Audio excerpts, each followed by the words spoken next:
கிருபையினால் நாமெல்லாம் இந்த வாழ்வுரிமை மீட்பு மாநாட்டிலே கடலாக குழுமியிருக்கின்றோம். இந்த நேரத்தில்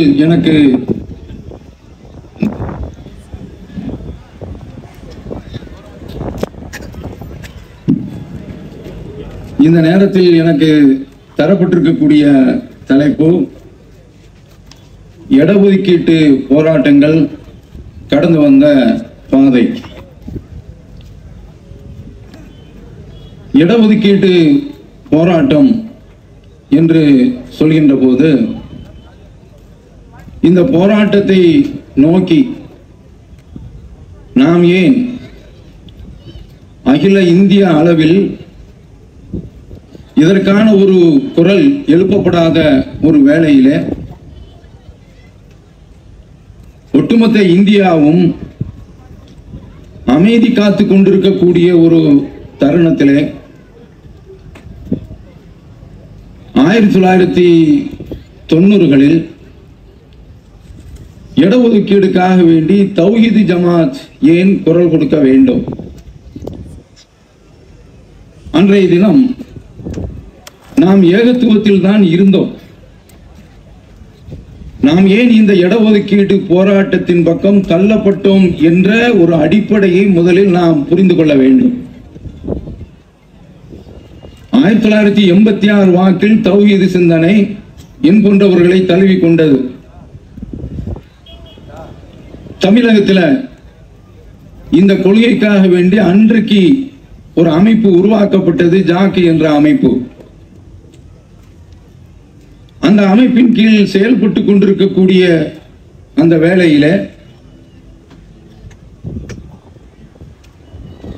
இந்த இடஒதுக்கீட்டை நோக்கி நாம் தள்ளப்பட்டோம். இடஒதுக்கீடு என்பது சமுதாய மக்களுக்காக வேண்டி கல்வியில, வேலை வாய்ப்புல நமக்கு குறிப்பிட்ட சதவிகிதம் இந்தியா முழுவதுக்கும் அன்றைய தினத்தில் நாம் உரத்து சொன்னது 20% நாம் இருக்கின்றோம். அதற்கு தக்க இடஒதுக்கீடு வேண்டும் என்ற ஒரு குரலை, ஒரு கோரிக்கையை முன்வைத்தோம். இதுல இன்னொரு விஷயத்தை நாம் புரிந்து கொள்ள வேண்டும். பொதுவாக தௌஹீத் ஜமாத் என்று சொன்னால் தௌஹீதை மட்டும் ஏற்றுக்கொண்டு செயல்படுவது அல்ல, அப்படி இருக்க முடியாது. இந்த கொள்கையை மட்டும் சொல்லிக் கொண்டுதான் இருந்தோம். அப்படி சொல்லிக் கொண்டிருக்கக்கூடிய அந்த வேளையில இந்த கொள்கையை பொறுத்த மட்டில் இதை மட்டும் நாம சொல்லிக்கிட்டு இருக்க முடியாது. ஏனென்றால் நான் வாசித்து காட்டிய அந்த வசனத்தில் எல்லாம் அல்ல அல்லாஹு தஆலா சொல்கின்றான், அல்லதீன யத்தபியூன நபியல் உம்மியன் அல்லதி யஜிதூனஹு மக்தூபன் இந்தஹும் ஃபித் தௌராத் வல் இன்ஜீல். இவங்க யாரை பின்பற்றுகின்றார்கள் என்றால் மூமின்களை பற்றி சொல்கின்றான். நபியை பின்பற்றுகின்றார்கள். இவரை அவர்களுடைய வேதமான தௌராத், இன்ஜீல் அதிலே அவர்கள் குறிப்பிடப்பட்டிருக்கின்றார்கள். இவருடைய பணி என்ன தெரியுமா? யஅமுருகும் பில் மாரூஃப், நன்மையை ஏவுவது, யன்ஹாகும் அனில் முன்கர், தீமையை தடுப்பார், வயுஹில்லு லஹுமுத் தய்யிபாத், நல்லவைகளையே அனுமதிப்பார், வயுஹர்ரிமு அலைஹிமுல் கபாயிஸ், தீயவைகளை, அசுத்தமானவைகளை, தடுக்கப்பட்டவைகளை அவர்களை விட்டும் தடுத்து விடுவார். ويحرم عليهم الخبائث ويضع عنهم إصرهم والأغلال التي كانت عليهم. அவர்கள் மீது இருக்கக்கூடிய அந்த பாரத்தை கீழே இறக்கி வைப்பார். அவர்கள் மீது பூட்டப்பட்டிருக்கக்கூடிய விலங்குகளை, சங்கிலி தலைகளை உடைத்து எறிவார் என்று அல்லாஹ் முஹம்மது ஸல்லல்லாஹு அலைஹி வஸல்லம் அவர்களை பற்றி, அவர்களுடைய தூது செய்தியை பற்றி, அவர்களுடைய பணியை பற்றி குறிப்பிடுகின்ற பொழுது சமூகத்தில் பாதிக்கப்பட்டிருக்கக்கூடிய அந்த மக்களுக்காக வேண்டி குரல் கொடுப்பார் அதற்காக வேண்டி அவர் போராடுவார் என்ற கருத்தை மையமாக கொண்டிருக்கக்கூடிய இந்த வசனத்தில் அல்லாஹ் தஆலா இறை தூதருடைய பணியை பற்றி பட்டியலிடுகின்றான். அந்த அடிப்படையில் தான் தௌஹீத் ஜமாத்தில் உள்ளவர்கள் இன்றைக்கு சமூக நல பணிகளில் ஈடுபடுகின்றார்கள் என்றால் இதற்கு அடிப்படை காரணம் இதுதான். நபி ஸல்லல்லாஹு அலைஹி வஸல்லம் அவர்கள் அல்லாஹ் தஆலா இந்த தூது செய்திக்கு தேர்ந்தெடுத்த அந்த இறை தூதரை பார்க்கின்ற போது அவங்களுக்கு முதல்ல வஹி வருகின்றது. வந்த உடனே நடுக்கத்துடன் திடுக்கத்துடன் கதீஜா ரலியல்லாஹு அன்ஹா அவர்களை வந்து சந்திக்கின்றார்கள். அப்போது அவர்கள் சொல்கின்றார்கள், ஃபவல்லாஹி பயந்துட்டே வர்றாங்க.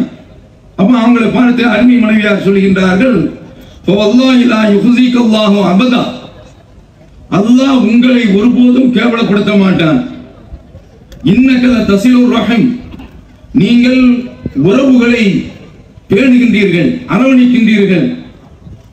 வதஹ்மிலுல் கல், கஷ்டப்பட்டவர்களுடைய பாரத்தை நீங்கள் சுமந்து கொண்டிருக்கின்றீர்கள். வதக்ஸிமுல் மஅதூம், இல்லாதவர்களுக்கு சம்பாதித்து கொடுக்கின்றீர்கள்.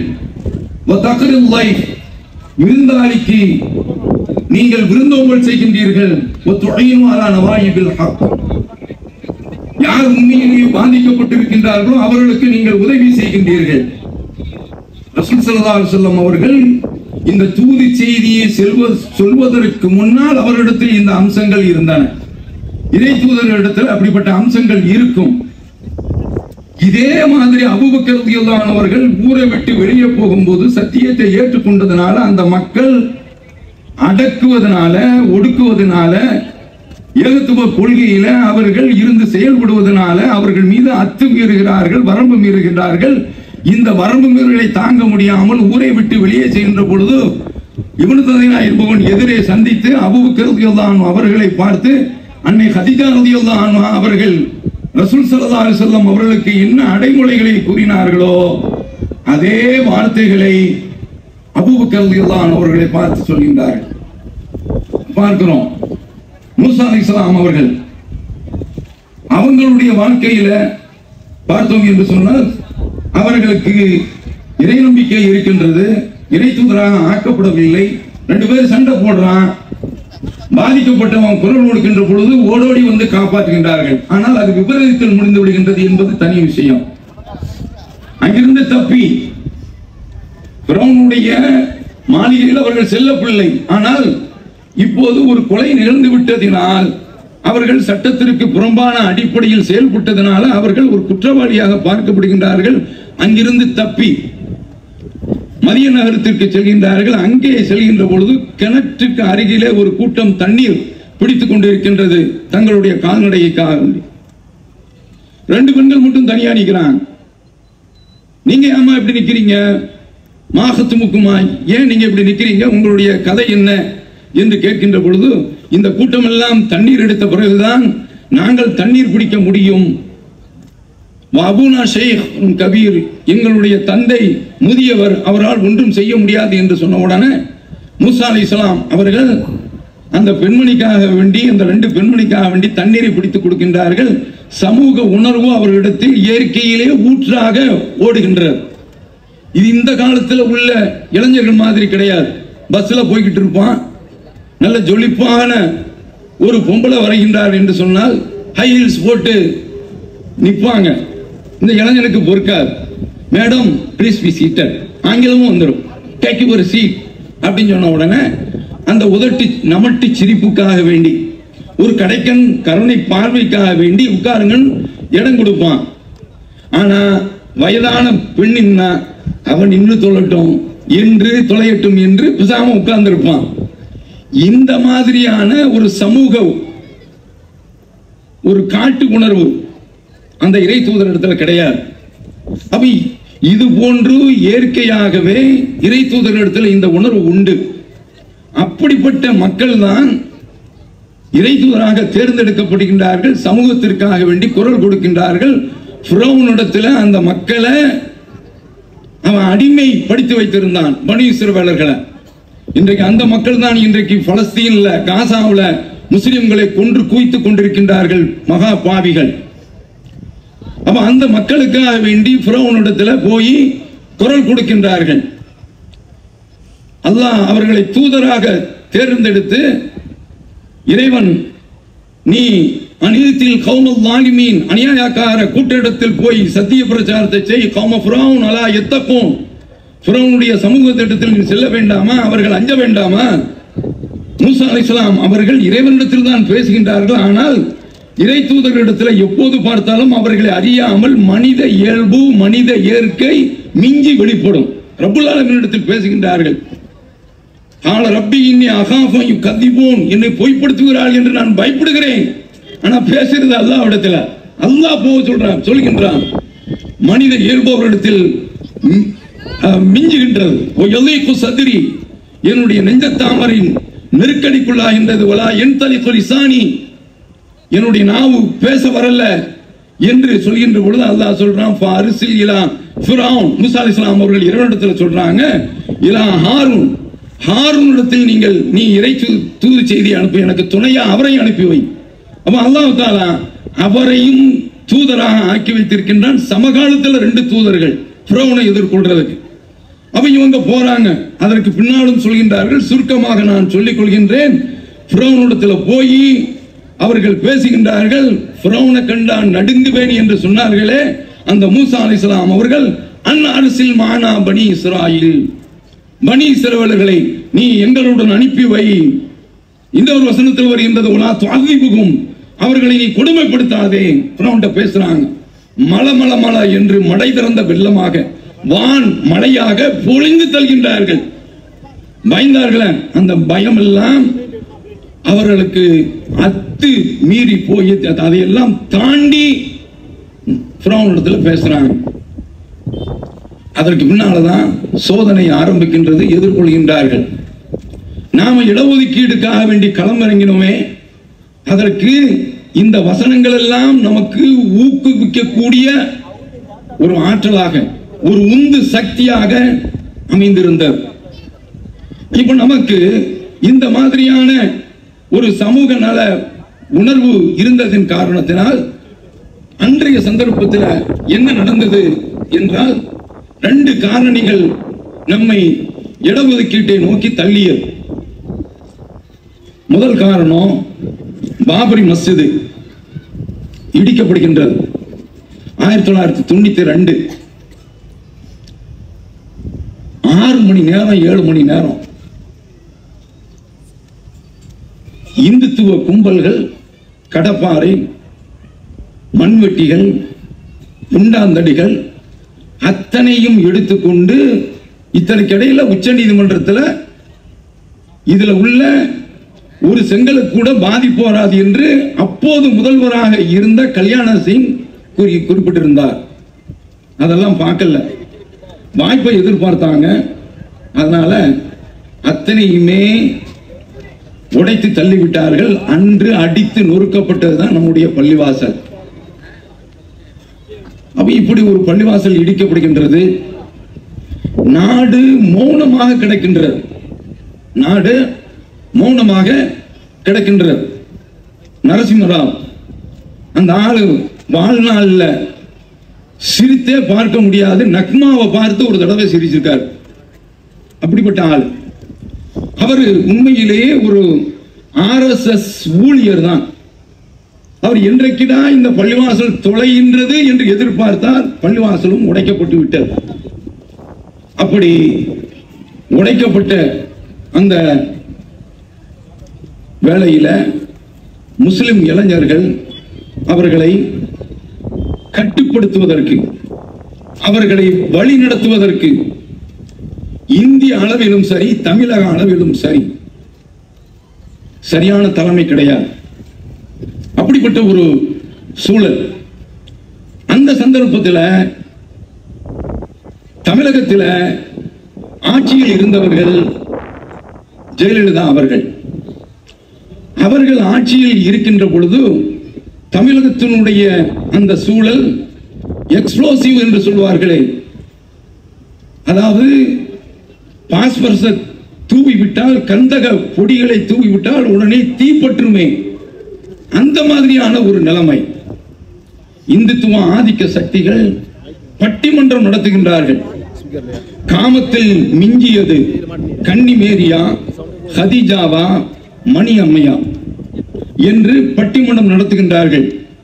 முஸ்லிம்கள் தகிதகிக்கின்றார்கள். முஸ்லிம் இளைஞர்கள் அவர்கள் ஒரு கட்டுக்கடங்காத ஒரு நிலைக்கு அவர்கள் செல்கின்றார்கள்.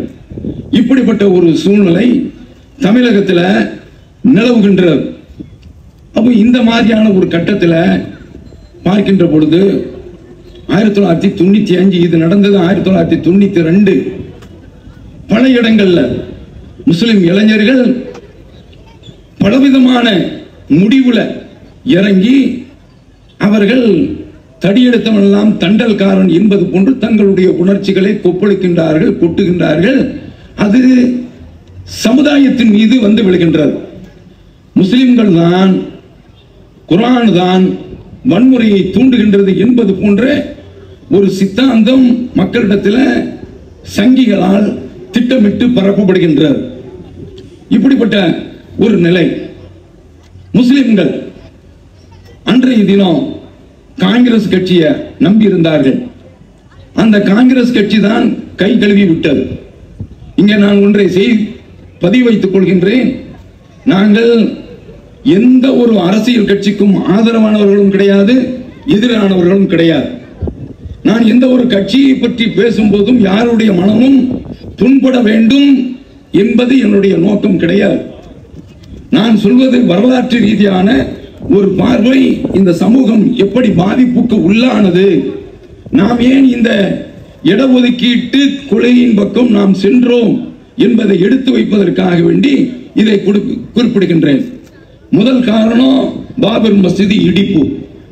இடிப்புக்கும் இடஒதுக்கீட்டுக்கும் என்ன சம்பந்தம் என்று கேட்கலாம். காரணம் இருக்கின்றது. என்னுடைய உரையின் ஊடே நீங்கள் புரிந்து கொள்ளலாம். 1995 கொடியன்குளத்தில் ஒரு கொடிய சம்பவம் நடக்கின்றது. அங்கு உள்ள தலித்து மக்கள் கடுமையாக தாக்குதலுக்கு உள்ளாக்கப்படுகின்றார்கள். கொடியன் குளமே பற்றி எரிகின்றது.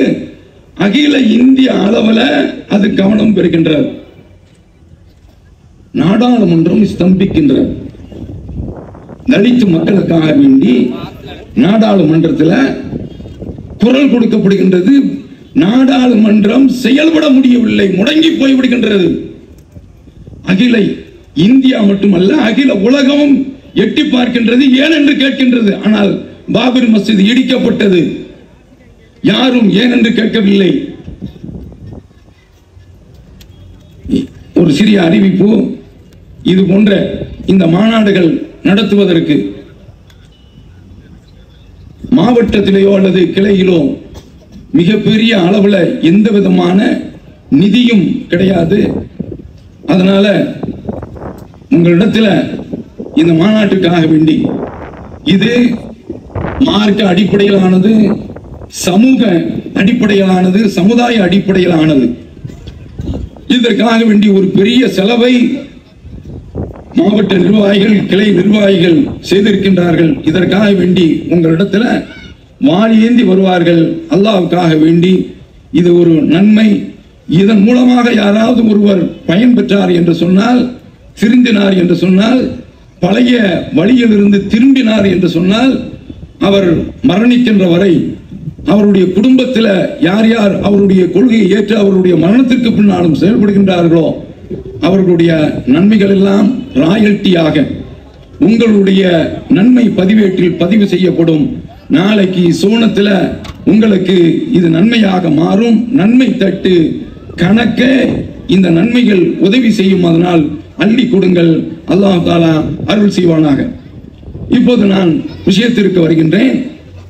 கொடியன்குளம் தமிழ்நாட்டில் எங்கேயோ இணையதளத்தில் கொடியன்குளம் என்று போட்டாலேயே அள்ளி வீசும் அதனுடைய தரவுகளை. எங்கோ தமிழகத்தில் ஒரு மூலையில ஒரு முடுக்கில் இருக்கக்கூடிய ஒரு கிராமம், அந்த கிராமம் பேசப்படுகின்றது என்று சொன்னால் அதற்கு காரணம் என்ன? தலித்து மக்கள் நாடாளுமன்றத்தில் குறிப்பிட்ட அளவு இருக்கின்றார்கள். இஸ்லாமிய சமுதாயத்தில் 20% என்று வைத்துக் கொள்வோம், அல்லது ஒரு 13% என்று வைத்துக் கொள்வோம். அந்த அளவிற்கு நமக்கு நாடாளுமன்றத்தை ஸ்தம்பிக்க வைக்கக்கூடிய அளவுல பேசுவதற்கு ஆட்கள் இல்லை, உறுப்பினர்கள் இல்லை. அதான் கொடுமை. அப்ப நாம சிந்திக்கின்றோம், நம்மை சிந்திக்க வைக்கின்றது. நம்முடைய சமுதாயம் இன்றைக்கு இந்த அளவிற்கு பாதிப்புக்குள்ளாகின்றது. குரல் கொடுக்க நாதில்லையே, வக்கில்லையே, வகையில்லையே என்று கை பிசைந்து நிற்கின்றது.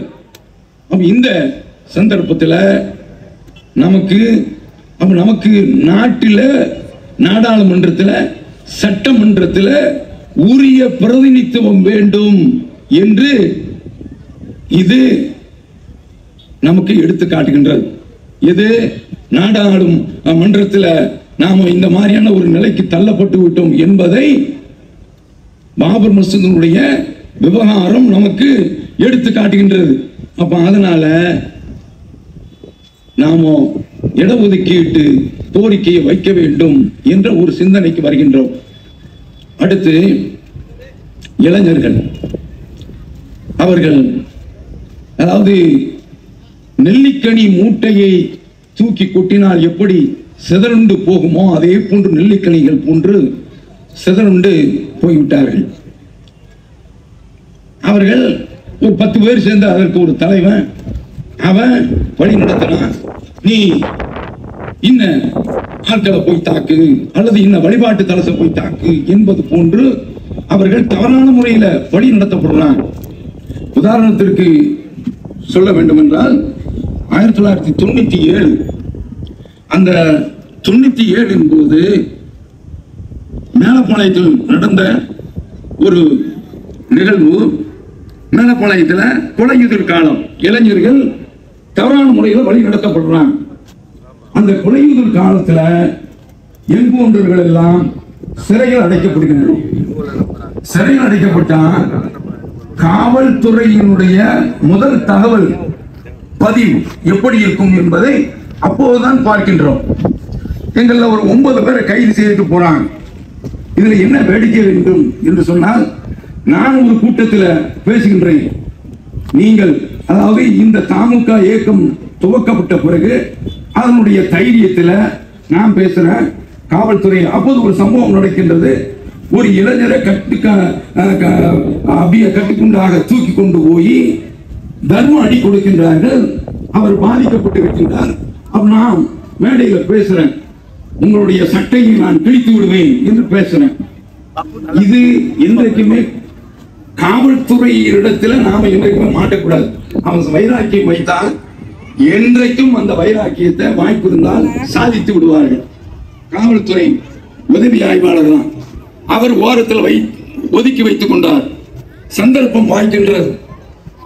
ஒரு 3 கொலை நடக்கின்றது. 4வது கொலை என்ன விளங்கி வைத்திருக்கின்றார்கள் என்று சொன்னால், இவர் சம்சுல்வா தான் வழி நடத்துகின்றார், இந்த கேங்குக்கு தலைவர் என்பது போன்று விளங்கி வச்சிருக்காங்க. இதுக்கு நாம என்ன செய்ய முடியும்? இது எப்படி நாம நீக்கிறது? எங்க என்ன கொலையை செய்தாலும் தௌஹீத்கமாக அந்த பேரை நீக்கப்பட்டதற்குண்டான பாடி இருக்கின்றதே. அல்லாஹு அக்பர் மிகப்பெரிய அளவில் உள்ளது. அல்லாஹ் தான் அந்த களங்கத்தை துடைத்தான், நீக்கினான். அவனுக்கே எல்லா புகழும். இங்காவது ஒரு சம்பவம் நடந்து விட்டால் இளைஞர்கள் பிடிச்சிருவான். மேலப்பாளையத்தில் உள்ள காவல்துறை உள்ள இழுத்துட்டு வந்த உடனே இடஒதுக்கீட்டு வரலாறுக்கு இன்றைக்கு ஒரு ஏக்கம், தமுக என்ற ஏக்கம் சொந்தம் கொண்டாடுகின்றது. சொந்தம் கொண்டாடி விட்டு போகட்டும். ஆனால் அந்த ஏக்கத்திற்காக வேண்டி முழு உழைப்பையும் செய்தது தௌஹீத்வாதிகள். அதை புரிந்து கொள்ள வேண்டும். அதற்காக வேண்டி இதை குறிப்பிடுகின்றேன். அப்ப அந்த நேரத்தில் இந்த இளைஞர்களை கூப்பிட்டு தக்பீர் கட்டுறாங்க. யாரு? ஒரு அங்க இருக்கக்கூடிய எஸ்ஐ முஸ்லிம் கிடையாது, இன்ஸ்பெக்டர் முஸ்லிம் கிடையாது. தக்பீர் கட்டுறா அப்படிங்கிற தக்பீர்ங்கிற வார்த்தை அவங்களுக்கு தெரிகின்றது. இவங்க சின்ன பசங்க அல்லாஹ் அக்பர் என்று நெஞ்சுக்கு மேல தக்பீர் கட்டிடுவான். பாயிண்ட் 1 என்று அவன் குறிச்சுக்கிடுவான். இவன் தௌஹீத்வாதி தான். நமக்கு பேர் நஜாத்காரன். நஜாத்காரன் நல்ல அர்த்தம், வெற்றிக்காரன். அல்லாஹ்வுடைய கிருபையினால இன்றைக்கு தமிழகம் எங்கும் எங்க பார்த்தாலும் தாய்மார்கள் கூட்டம் தான் இன்றைக்கு மிகைத்து நிற்கின்றது. வெற்றி நடை தௌஹீத் ஜமாத் போட்டுக் கொண்டிருக்கின்றது. அல்லாஹ்விற்கே எல்லா புகழும். நஜாத்காரன் என்று பெயர். தக்பீர் கட்டுறான தக்பீர் கட்டுவான் நெஞ்சுக்கு மேல. அதுக்கடுத்து ருக்கு செய்யடா, சுஜூதி செய்யறான். அவன் சின்ன பையன் டப்பு டப்பு டப்பு டப்புன்னு வருவான், அத்தகையத்துல உட்காருவான், டப்பு டப்புன்னு உனக்கும் பேப்ப, உங்க அப்பனுக்கும் பேப்ப, எஸ்ஐக்கும் பேப்ப, இன்ஸ்பெக்டருக்கும் பேப்ப என்று இப்படி விரல அசைச்ச உடனே பாய் ஓரத்துக்கு போ, முடிஞ்சு போச்சு, ஜெயில தூக்கி போட்டுருவான். இந்த மாதிரியான அளவுல காவல்துறை உள்ள தூக்கி போட்டு கொண்டிருந்தது. அந்த மாதிரிதான் நான் சட்டையை கலத்துவேன்னு சொன்னேன்ல, அதனால நல்ல வேலை இரவுல மாட்டி இருந்தா பட்டையே கலத்திருக்குமா. என்ன செய்தனா, காலையில நானா போய், அதுவும் எதிர என்றால் ஒரு டிஎஸ்பி ஏற்கனவே அவரை போய் சந்தித்து வந்த உடனே, தவ்ஹீத் ஜமாத்தினுடைய ஆரம்ப காலகட்டத்தில் ஒரு காவல்துறை மேலதிகாரி வந்தால் அவருக்கு துண்டெல்லாம் போட்டு, அப்ப நமக்கு இந்த கட்டுப்பாடுலாம் கிடையாது, அவன் துண்டெல்லாம் போட்டு வரவேற்கிறது. அந்த டிஎஸ்பி உள்ள போங்க, காலையில் ஒரு துகர் டயத்தில் உள்ள போன உடனே நம்ம என்னை உள்ள போக சொல்கின்றார். அப்ப அந்த இன்ஸ்பெக்டர் சட்டையை கலத்த சொல்றார். எது? சப் இன்ஸ்பெக்டர் சட்டையை கலத்து. நான் மேடையில் சொன்னேன்ல, சட்டையை கலத்துக்கணும், அவர் சட்டையை கலத்துக்கணும். கொஞ்ச நேரத்துக்கு ஒரு தடவை, பாய் உங்க தகப்பனார் பேர் என்ன, அவருக்கு தெரியும், கேட்கறது. இன்சல்ட் பண்றாராம், நம்மளை இன்சல்ட் பண்றாராம். அப்ப இப்படி எல்லாம் நம்மளை இன்சல்ட் பண்ணி அப்படியே சித்திரவதை உள்ளாக்கி ஜெயிலில் கொண்டு போய் அடைக்கிறாங்க. ஒரு 3 மாச கால அளவுல உள்ள கிடக்கின்றோம். அப்போ அந்த சந்தர்ப்பத்தில் ஒரு இளைஞர் கூட்டம், எல்லாம் +2 படிச்ச பையங்க, +2 படிச்ச பையங்க, உடம்பெல்லாம் அப்படியே அந்த பால்டி பில்டப் பண்ணியிருப்பாங்கல்ல, அந்த மாதிரி கர்லாக்கட்டையெல்லாம் தூக்கி அப்படியே ஆஜானுபாகமான உடம்பு. அந்த இளைஞருக்குள்ள அந்த கட்டுடல், அவங்கெல்லாம் உட்கார்ந்துருக்காங்க. அவங்கள்ட்ட இருந்து எங்களுக்கு செய்தி கிடைக்கின்றது, எப்பா நம்ம ஏதாவது செய்ய வேண்டும் என்ற ஒரு சிந்தனை ஓட்டம் அவரிடத்தில் இருக்கின்றது.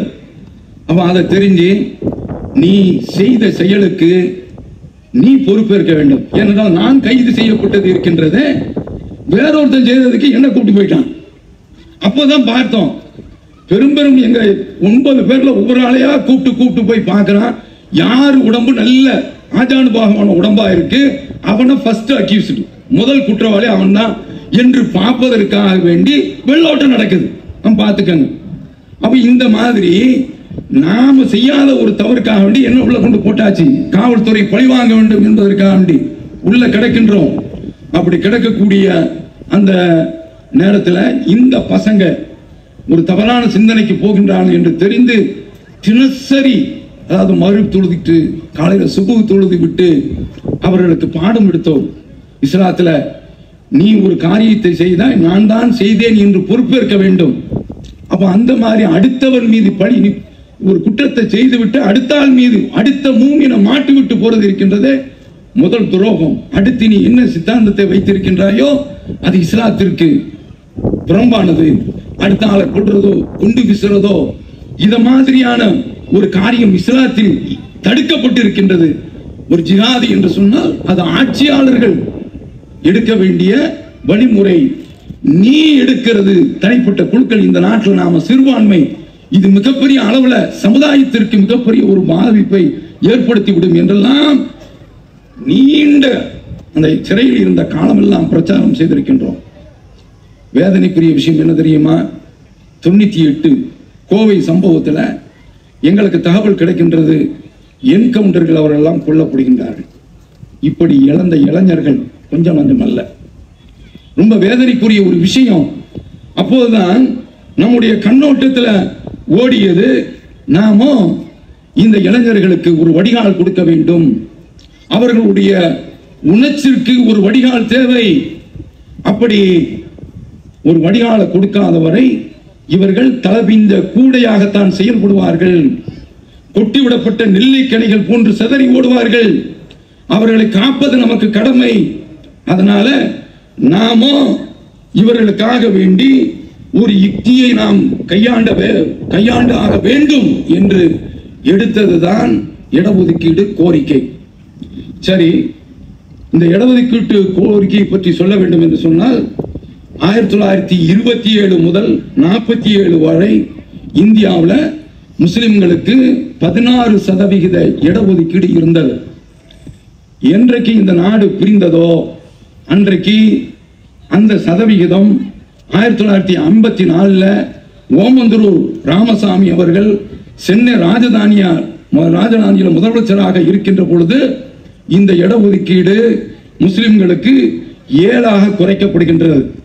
அதற்கு பின்னால 1954 1947 14% 7ஆக குறைக்கப்படுகின்றது.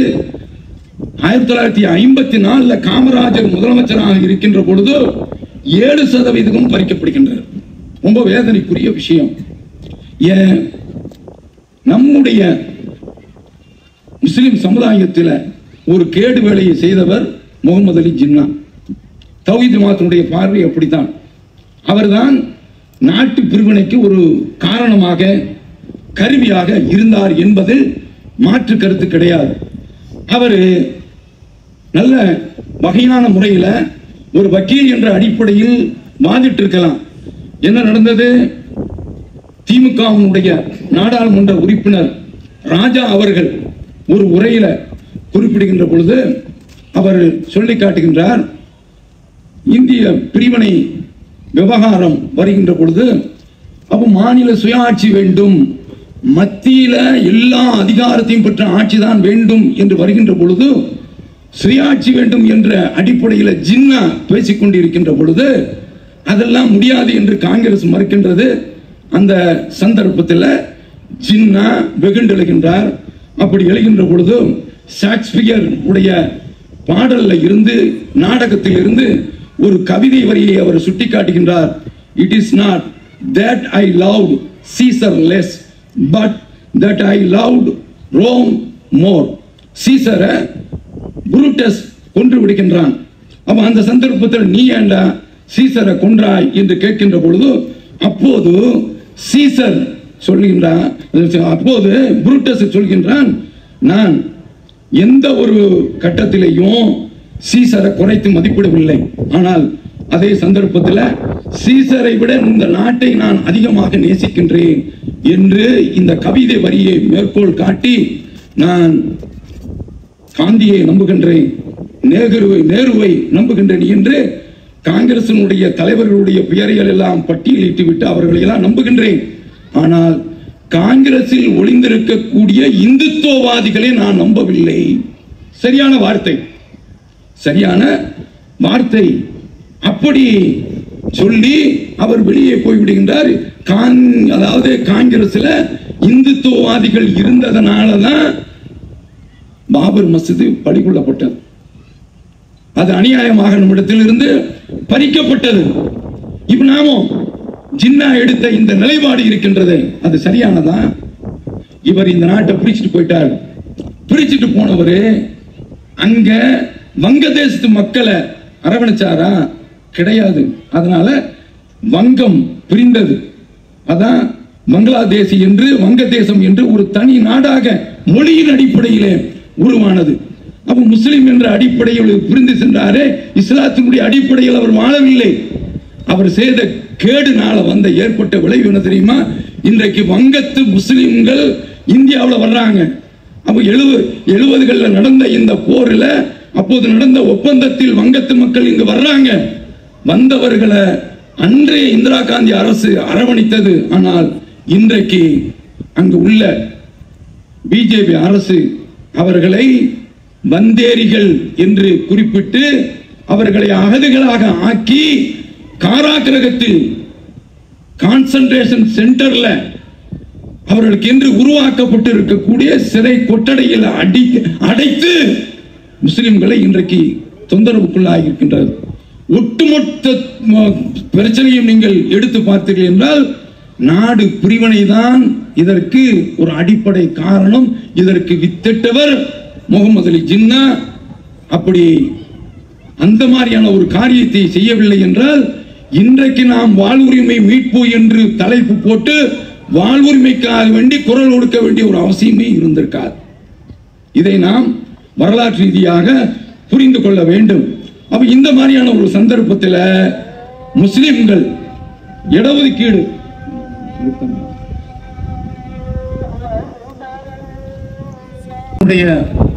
அந்த நாடு பிரிவினையின் இன்னொன்றையும் புரிந்து கொள்ள வேண்டும். இந்த நிலைக்கு தள்ளியதுல இந்துத்துவாவினருக்கும் கணிசமான பங்கு உண்டு. அதையும் நாம மறுப்பதற்கில்ல. வரலாற்றில் ஒரு விரிந்த பகுதி, ஒரு குறுகிய நேரத்தில் அதை சொல்வதற்கு முடியாது. அதனுடைய விளைவுதான் இஸ்லாமிய சமுதாயத்தில் இடஒதுக்கீடு கேட்பதை பாவம், அது குற்றம். நாம தான் இதுல என்ன கேட்டா, திறந்து விடப்பட்ட பொழுது இந்தியா தான் எங்களுடைய தாய்மண் என்று சொல்லி இங்க இருந்து கொண்டு இருக்கின்றோம். இந்த சங்க பரிவாரங்கள் இந்த நாட்டை விட்டு ஓடு என்று சொன்னால் நாங்கள் ஒருபோதும் இந்த நாட்டை விட்டு ஓடவே மாட்டோம். ஒன்னே ஓட விட்டு துரத்துவோம். புரிகிறதா? அப்ப அந்த மாதிரியான அளவில் நம்ம கொண்டு தள்ளியது எதுவென்றால் இந்த நாட்டினுடைய பிரிவினை. அப்ப அதனால இடஒதுக்கீடு கேட்டாலே அது பாவம், அது குற்றம் என்பது போன்ற ஒரு மனநிலை நம்மிடத்தில் தோற்றுவிக்கப்பட்டது. அப்ப அதனால இந்த இடஒதுக்கீடுக்காக வேண்டி குரல் கொடுக்க வேண்டும் என்ற ஒரு சிந்தனை ஏற்பட்டது. இது அல்லாம அன்றைய காலகட்டத்தில் இளைஞர்கள் கொத்து கொத்தாக தடாவுடைய சட்டத்தில் கைது செய்யப்பட்டாங்க. அதை கூட அன்றைக்கு முஸ்லிம் லீக்கினால் அதை எதிர்த்து பேச முடியவில்லை. ஜெயலலிதாவுடைய ஆட்சியில் சொல்லுவாங்கல்ல, இன் என்றால் சிறைவாசம், ஏன் என்றால் வனவாசம். அந்த நிலைமை தான். இதுல காயல் மஹபூப் என்ற ஒருவர் முஸ்லிம்களுடைய அகில இந்திய யூனியன் முஸ்லிம்களுடைய பேச்சாளர். அவரு கைது செய்யப்பட்டு பாளையங்கோட்டை சிறையில் அடைக்கப்பட்டிருக்கின்றார். குரல் கொடுக்க நாதி இல்லை. இந்த சந்தர்ப்பத்தில் மேலப்பாளையத்தில் 1994 முதல்ல தடாவை எதிர்த்து ஒரு பேரணி நடத்தப்படுகின்றது. அன்றைக்கு இருந்த அமைப்பு ஜாக்கு. அகில இந்திய அளவுல தடாவுக்கு எதிர்த்து குரல் கொடுப்பதற்கு ஆள் இல்லை. தமிழகத்தில் ஆள் இல்லை. அன்றைய தினத்தில் ஜெயலலிதாவுடைய காட்டு தர்பார் திமுக இருந்தாலும் சரிதான், அதிமுக இருந்தாலும் சரிதான், முஸ்லிம்களுக்கு சாதகங்களும் இருந்திருக்கின்றன, பாதகங்களும் இருந்திருக்கின்றன. அந்த மாதிரியான ஒரு காலகட்டத்தில் அவன் தடா பேரணி நடத்துறோம். சுப்ஹானல்லாஹ், சுதந்திர இந்தியாவில் முதல்ல தாய்மார்கள் தங்களுடைய பிள்ளை குட்டிகளுடன் ஒரு பேரணியில நடந்து வந்திருக்கிறார் என்று சொன்னால் அதற்கு காரணம் அவர்களை களத்திற்கு கொண்டு வந்தது, பேரணியில இறக்கி விட்டது. நீங்க சுதந்திர வரலாற்றில் இஸ்லாமிய பெண்கள் எந்த ஒரு கட்டத்திலையும் அடுக்கலையில் இருந்து அல்லது அவர்களுடைய வீடுகளில் இருந்து ஆர்ப்பாட்டத்திற்காக வேண்டி, போராட்டத்தை களத்திற்காக வேண்டி வீதிக்கு நீதி கேட்டு வந்தது கிடையாது. அந்த வரலாறு முதல்ல படைத்தது, ஏற்படுத்தியது, உருவாக்கியது தௌஹீத் ஜமாத். அன்றைக்கு 1994 இறக்கணும் பெண்கள் சாரசாரியாக வந்தார்கள். சுன்னத்துல் ஜமாத்தினர் அதுவரைக்கும் நம்மை எதிர்த்து பேசியவர்கள், நம் மீது எரிமலையாக வெடித்தவர்கள், சிதறியவர்கள் அந்த ஆர்ப்பாட்டத்தில் கலந்துட்டாங்க. இதுல என்ன முக்கியமான விஷயம் தெரியுமா? அப்போது தடாவில் கைது செய்யப்பட்டிருக்கக்கூடியவர்கள் தௌஹீத் ஜமாத்தை சார்ந்தவர்கள் கிடையாது. அவர்கள் காண்டி குரல் கொடுக்க முதல்ல 1994 களம் இறங்கின்றோம். இன்றைக்கு ஜமாத்துல் உலமா எப்போ களம் இறங்கியிருக்காங்க தெரியுமா? எந்த சந்தர்ப்பத்தில் குடியுரிமை திருத்த சட்டம் வந்துச்சு இல்ல, நோகாம நுங்கெடுக்க வந்திருக்காங்க. இப்படி ஒரு சமுதாயத்தை களத்தில் இறக்கி விட்டு பழக்கி, என்றால் ஒரு கட்டம் இருந்தது. காவல்துறை என்று சொன்னாலே முஸ்லிம்கள் பயப்படக்கூடிய நிலைமை, காக்கி சட்டை என்று சொன்னாலே பயப்படக்கூடிய நிலைமை.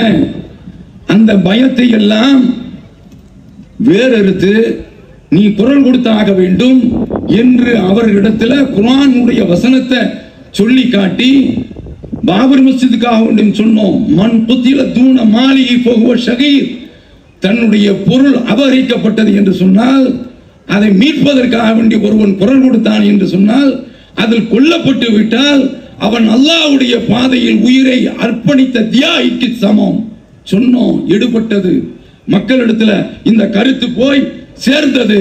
அத போல இடஒதுக்கீடு என்ற இந்த சமூக உரிமைக்காக வேண்டிய குரல் கொடுக்க வாருங்கள் என்று சொல்கின்ற பொழுது வந்தார்கள். தடா பேரணியிலையும் இது போன்று ஆண்கள், பெண்கள், முதியவர்கள் என்று குவிந்தது இந்த அடிப்படையில் தான். அப்போ தௌஹீத் ஜமாத் தான், அதனுடைய கொள்கை தான் இந்த இடஒதுக்கீடு கோரிக்கையை 3% பெற்றிருக்கின்றோமே, இதற்கு பின்னால இவ்வளவு பெரிய வரலாறு இருக்கிறது என்பதை நாம் புரிந்து கொள்ள வேண்டும். அப்ப இந்த சந்தர்ப்பத்தில் நாம 1996 ஒரு போராட்டத்தை நடத்துறோம். அந்த போராட்டத்தில் அப்பொழுது திமுக மாநிலத்தில் ஆட்சி செய்கின்றது. அப்ப என்ன கோரிக்கை வைக்கின்றோம்? பாபர் மஸ்ஜிது, எல்லா கோரிக்கையிலும் பாபர் மஸ்ஜிது இடஒதுக்கீடு. அப்ப அந்த சந்தர்ப்பத்தில் கவர்னர் மாளிகை முற்றுகை, அதாவது இந்த முற்றுகை எல்லாம் சமுதாயம் அறிந்தது கிடையாது. ஒரு அதாவது ஜனநாயக ரீதியில் உச்சகட்டம் என்ன இருக்கின்றமோ இதுதான் இந்த இளைஞர்கள் வன்முறை பாதையில் செல்லாமல் இருப்பதற்கு ஒரு வடிகால் என்ற அடிப்படையில் அவர்களை வென்றெடுப்பதற்காக வேண்டி, அவர்கள் மீண்டும் சிறை கூடத்திற்கு சென்று விடக்கூடாது என்பதற்காக வேண்டி அவர்களை மீட்டெடுக்கக்கூடிய ஒரு பணியில இந்த தௌஹீத் ஜமாத் களம் இறங்கியது. 96ல் கவர்னர் மாளிகை முற்றுகை, அதே போன்று 97லையும் இதே போன்று ஒரு பேரணியை டிசம்பர் 6 பேரணியை அறிவிக்கின்றோம். அப்போதும் தடை செய்யப்படுகின்றது. தடையை மீறி ஆர்ப்பாட்டம்.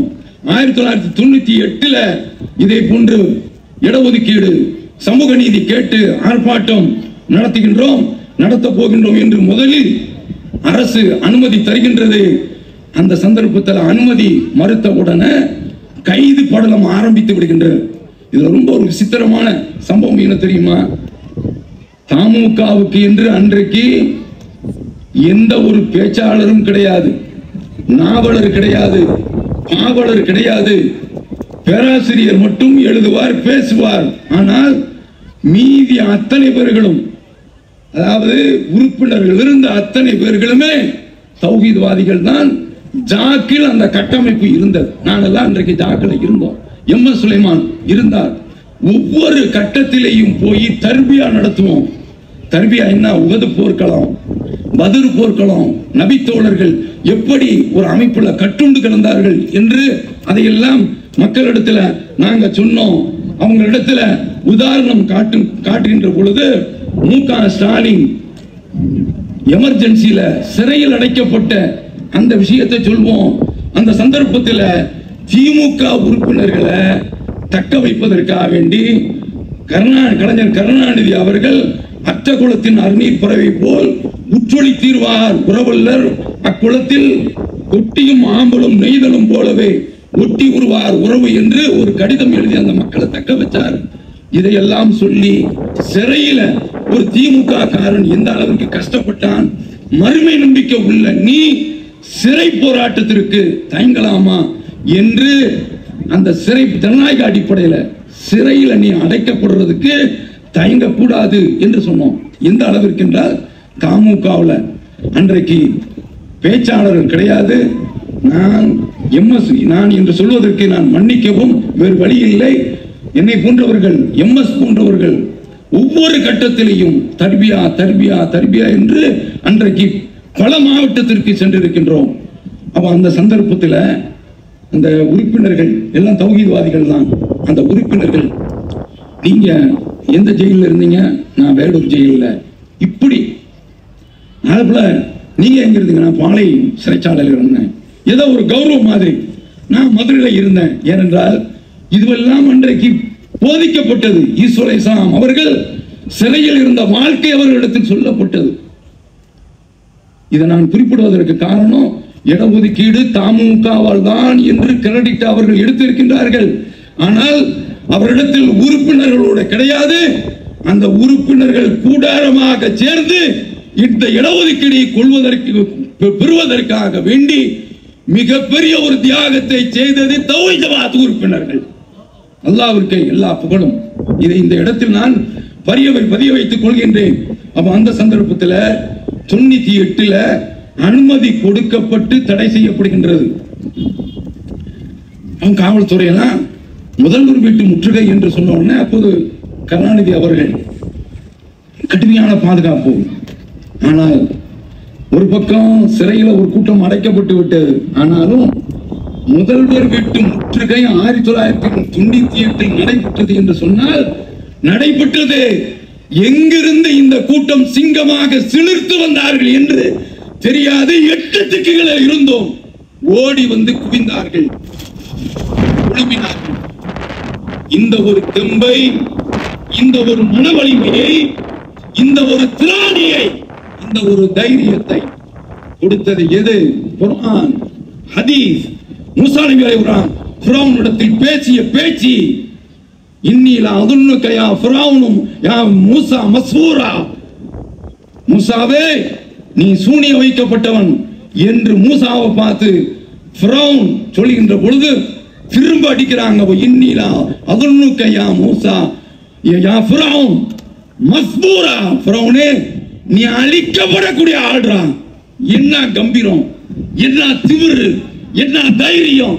அடக்கப்பட்ட ஒடுக்கப்பட்ட பொட்டு பூச்சிகளாக புண்மை தேரைகளாக மிதிக்கப்பட்ட புழுவாக மதிக்கப்பட்ட மூசா ஃபிரௌனிடத்தில் எதிர்த்து பேசினார் என்ற இந்த சம்பவத்தை இளைஞர் படையிடத்துல, பட்டாளத்தில, தௌஹீத் ஜமாத்தில் உள்ள பேச்சாளர்கள் பதிய வைத்தார்கள். அதனாலதான் முதல்வர் வீட்டு முற்றுகை என்று சொல்கின்ற பொழுது தயங்கல, தளரல, வந்து நின்னா. உலக ஆதாயத்திற்காக வேண்டிய அவன் வரவில்லை. இந்த தௌஹீதை சொன்னதனால, சமூக பணியில ஈடுபடுறதுனால 4 பேர் தௌஹீதுக்கு வரமாட்டானா என்ற ஏக்கம், என்ற தாக்கம், என்ற எதிர்பார்ப்பு, இதை தவிர்த்து வேறு எதுவுமே கிடையாது. அல்லாஹ் சொல்கின்றானே, ஒமாலி அஹதின் இந்தஹு மின் நிஅமத்தின் துஜ்ஸா இல்லா இப்திகாஅ வஜ்ஹி ரப்பில் அலா. இந்த மக்கள் யாருக்கும் கைமாறு செய்ய வேண்டும் என்ற நன்றி கடன் பட்டிருக்கவில்லை. இல்லா இப்திகாஅ வஜ்ஹி ரப்பில் அலா, தன்னுடைய இறைவனுடைய அந்த திருமுகத்தை நாடியதற்காக வேண்டிய தவிர இந்த நல்ல காரியத்தில், இந்த அறப்பணியில், இந்த சமூக பணியில் இறங்கவில்லை என்று அல்லாஹ் சொல்கின்றானே. அதனாலதான் இறங்கினாங்க.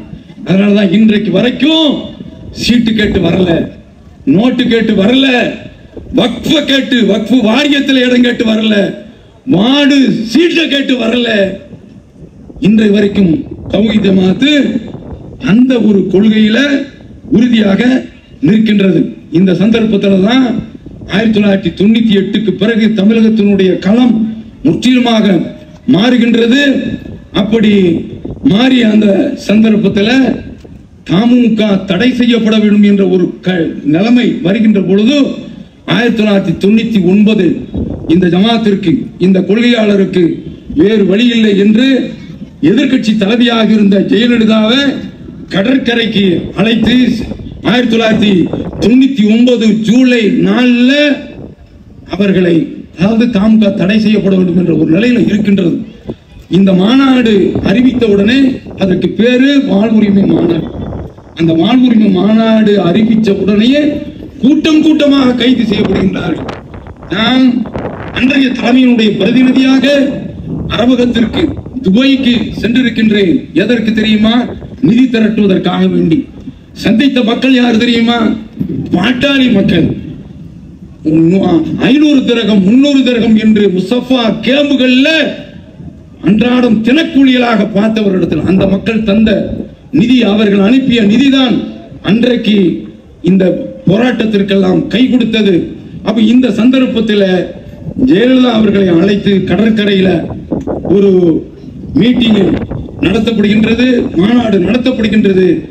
அதற்கு பின்னால் இந்த தமுக என்ற ஒரு இயக்கம் மிகப்பெரிய, ஒரு 5 நிமிஷம் எடுத்துக்கலாம், இந்த தமுக என்ற ஒரு இயக்கம் பெரிய ஒரு மக்கள் சக்தியாக மாறுகின்றது. இந்த சந்தர்ப்பத்தில் அவர்களுக்கும் அரசியல் ஆசை வருகின்றது. தமுகவில் அன்றைக்கு நான் ஏற்கனவே சொன்னேன், ஜும்மா மேடையில உரையாற்றி இருக்கின்றோம். வளர்த்ததற்கு ஜும்மா மேடை உதவியது. ஆனால் அவர்கள் செய்த காரியம் என்ன தெரியுமா? தௌஹீதையே அவர்கள் தூர வைக்க நினைத்தார்கள். அதுல ஒன்றுதான் மேலப்பாளையத்தில் ஒரு சம்பவம் நடக்கின்றது. ஒரு மேடையில ஒரு அறிஞர், மார்க்க அறிஞர் பேசுகின்றார். அவர் ஒவ்வொரு தடவையும் பேசும்போது என்ன செய்வாருன்னா, இன்றைக்கு ட்ரம்ப் ஒவ்வொரு உரையும் முடிக்கும் பொழுது இந்தியா பாகிஸ்தான் சண்டையை நான் தான் முடிச்சு வச்சேன், ஆகிருதவான அல்ஹம்துலில்லாஹி ரப்பில் ஆலமீன் என்று சொல்ற மாதிரி ஒவ்வொரு தடவை இது வரைக்கும் 44 தடவை சொல்லியாச்சு. மோடி நண்பர், அதுல ட்ரம்ப் இருக்கா அப்படியா, நண்பர் நண்பர் வச்சே சாத்துறான், புரியுதா? அப்போ இவரால் எதிர்த்து கேட்க முடியல. இத மாதிரி அவரு கனவிலும் நனவிலும் நபிகள் நாயகம் ஸல்லல்லாஹு அலைஹி வஸல்லம் அவர்களை கண்டு களிப்போமாக அவர் மேடையில ஏற்றிட்டானோ, மேடையில அதை சொல்றாரு. இந்த வார்த்தை இருக்கின்றது, இது ஷிர்க்கு. முகமது நபி ஸல்லல்லாஹு அலைஹி வஸல்லம் அவர்கள் இறந்து விட்டார்கள், அவர்களை கனவிலேயே காண முடியாது என்று சொல்லிக் கொண்டிருக்கின்ற பொழுது நினைவில் காண்போம் அப்படின்னு சொல்றாங்க.